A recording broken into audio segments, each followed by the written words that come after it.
नाज़रीन, ज़राई तरक़ियाती बैंक कंडियारी के अॻूणे मैनेजर ख़िलाफ़ आबादगारनि एहतिजाजी रैली कढी मुज़ाहिरो कयो।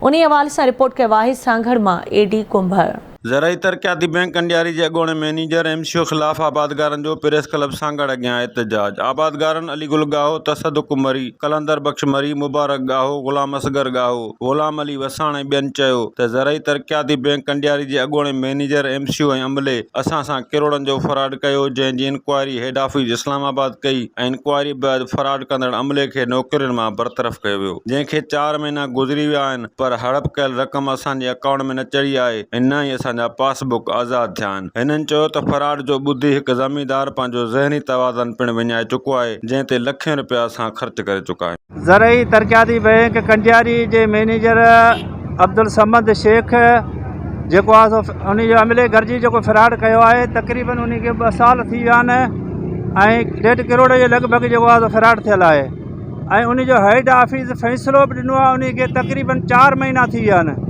4 महीननि में असांखे न पासबुक मिलियो आहे, न उन जो जेको आहे सो खड़ियल निकितो आहे। अॼु ताईं जेको आहे सो असांजूं ज़मीनूं बंजर थी चुकियूं आहिनि। उन सां 8,40,000 फ्रॉड थियो आहे, जेको उन जे ॿुधण सां उन जो दिमाग़ी तवाज़न ख़राब थी वियो हलियो। अञा ताईं जेको आहे उन्हनि जो इलाजु हले पियो। करोड़ जे लॻभॻि फ्रॉड थियो ऐं पोइ असांजूं इंक्वायरियूं थियूं, पोइ हेड ऑफिस जो अमलो आयो, असांजूं इंक्वायरियूं थियूं। इंक्वायरियुनि खां पोइ इहो ई साबित थियो, हेड ऑफिस उन्हनि खे चोर साबित कयो ऐं उन्हनि असांजे हक़ में फ़ैसिलो ॾिनो।